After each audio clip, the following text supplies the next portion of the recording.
Terima kasih Anda masih bersama kami di Indonesia Bicara. Pemirsa membahas mengenai vaksin, tidak mau divaksin ada sanksi. Nah, kali ini kita sudah terhubung dengan epidemiolog UI, Bapak Tri Yunis Miko. Selamat malam, Pak Tri Yunis. Selamat malam, Mbak April. Baik, terima kasih sudah bergabung bersama kami. Bapak, mengenai bagaimana vaksinasi di Indonesia sudah berjalan, ada tanggapan Pak selama ini seperti apa evaluasinya? Ya. Vaksinasi berjalan di Indonesia itu ada roadmap-nya. Roadmap-nya dibuat oleh Kemenkes RI. Kemudian yang pertama adalah frontline petugas kesehatan.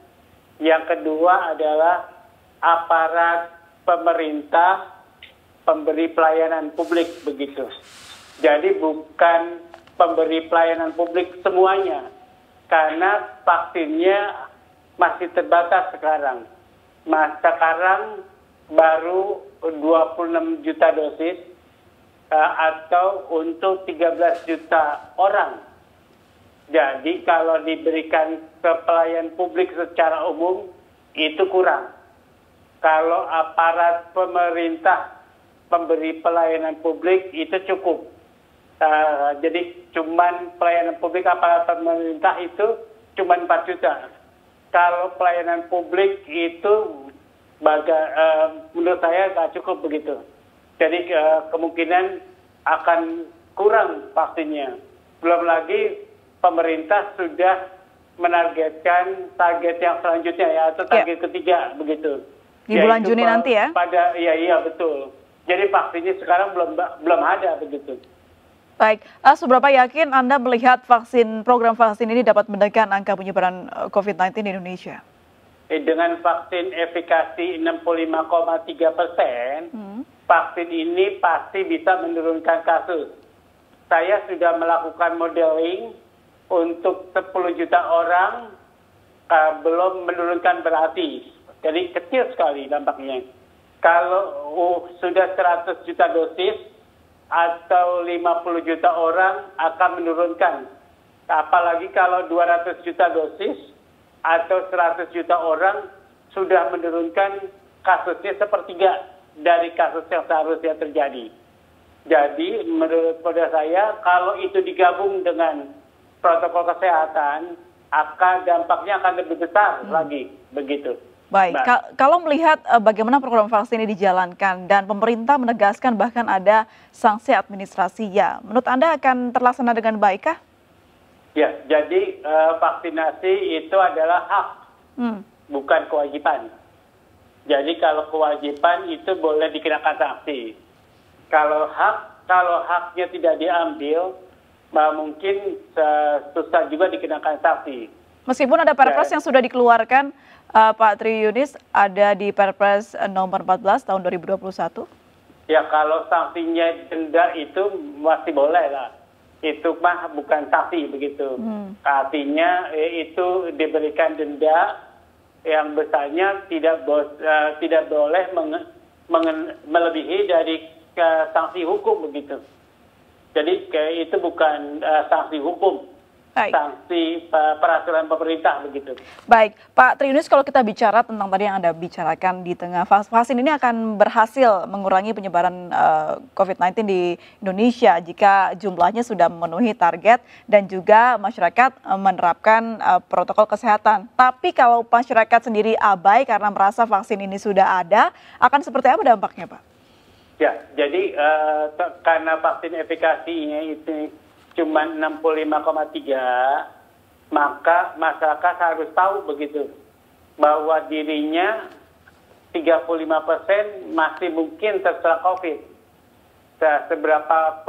Berapa proporsi yang akan abai, berapa persen proporsi yang tidak abai begitu. Menurut saya kalau dua-duanya dilakukan, maka efeknya akan besar. Kalau satu saja, kemungkinan efeknya akan jadi lebih kecil. Ya, jadi seperti tadi saya katakan dalam model saya, kalau 100 juta orang sudah divaksinasi, turun sepertiga. Kalau dia memakai protokol kesehatan mungkin akan lebih dari setengah begitu. Baik, sambil menunggu 200 juta penduduk yang divaksin, apakah boleh kita sudah melakukan aktivitas sebagaimana mestinya dan melakukan kegiatan berkumpul begitu, Pak? Ya, kalau berkumpul boleh, tapi tetap pakai masker, jaga jarak, berkumpulnya tidak boleh banyak-banyak begitu. Jadi tetap dibatasi, kalau berkumpul tetap 50% dari kapasitas ruangan begitu. Ya, kalau mau Indonesia cepat menurun kasus COVID-nya. Baik, dari persentase masyarakat yang masih ragu akan vaksin ini, kebanyakan adalah meragukan kenapa harus Sinovac yang dipakai, kenapa tidak vaksin lain yang dipakai yang menurut mereka ini lebih baik begitu. Apakah ini betul pendapat masyarakat yang seperti ini, Pak Triunis? Ya, jadi vaksin Sinovac vaksin efikasinya 65,3. Sinovac juga akan memberikan vaksin efikasi yang tidak lebih dari 70%, tidak lebih. Jadi sama saja begitu. Buat saya kalau vaksin efikasinya sekitar itu ya akan sama saja. Sinovac ya. Kemudian kalau AstraZeneca akan sama. Kemudian Pfizer juga memberikan vaksin efikasi yang sama saja begitu. Kemudian karena di vaksin Pfizer itu ada tambahan atau imputasi di dalam vaksinnya itu plasma dan masa genetik dari virusnya, sehingga dia akan memberikan kekebalan lebih lama katanya. Jadi tapi kan semua vaksin itu baru uji klinik fase 3 yang tidak lebih dari 6 bulan. Semuanya masih 6 bulan. Menurut saya semuanya equal. Artinya vaksin efikasinya paling 60-70% ke atas sedikit. Kemudian masa inkubasinya baru bisa dibuktikan itu paling tidak lebih dari 6 bulan. Baik, berarti ada kemungkinan tidak berhasil di satu individu tertentu begitu ya Pak ya? Iya, 35% tadi, Mbak. Karena vaksin efikasinya 65%. Baik, lalu apa yang dilakukan ketika masyarakat sudah menerima vaksin dan tetap terpapar COVID-19, Pak? Jadi ada kemungkinan 65% dia tidak terinfeksi meskipun terpapar. Ada kemungkinan 35% dia terinfeksi walaupun sudah divaksinasi 2 kali. Seperti saya sudah divaksin 2 kali. Saya tetap pakai masker untuk kontak keluar. Kalau di keluarga saya tidak pakai begitu. Jadi saya pikir saya ngambil amannya. Kalau keluar kemanapun saya tetap pakai masker dan jaga jarak. Begitu. Baik, Pak Triunis sebagai masyarakat yang sudah pernah divaksin, apa pesan Anda kepada masyarakat Indonesia yang akan divaksin? Ya, jadi saya sudah divaksin 2 kali. Pada saat yang pertama saya tidak mengalami gejala apapun. Jadi cuma sakit sudah suntikan. Tapi itu sakitnya pas saat sekali disuntik, pada waktu disuntik sakit. Dan 1 jam atau 2 jam masih sakit lah kalau dipukul begitu, kalau dipegang begitu. Tapi nggak ada efek lain baik itu pada suntikan pertama, pada suntikan yang kedua. Ya, jadi saya punya asumsi 65% saya kebal terhadap infeksi. Tapi apakah saya mengabaikan bahwa 35% saya kemungkinan terinfeksi? Saya nggak mau ngambil risiko kalau 35% saya mungkin terinfeksi.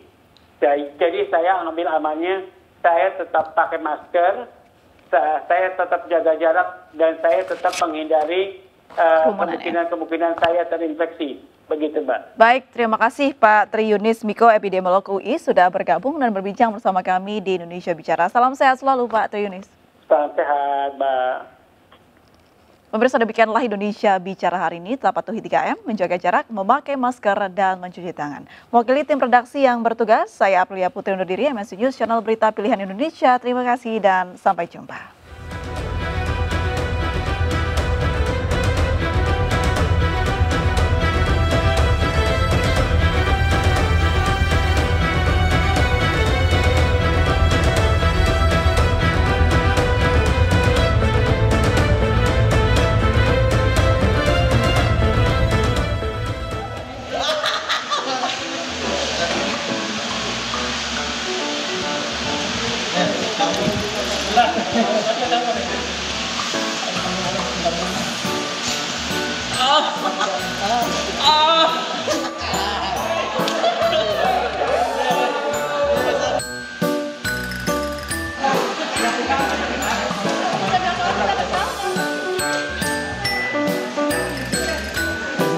Biasa di grup ini ya.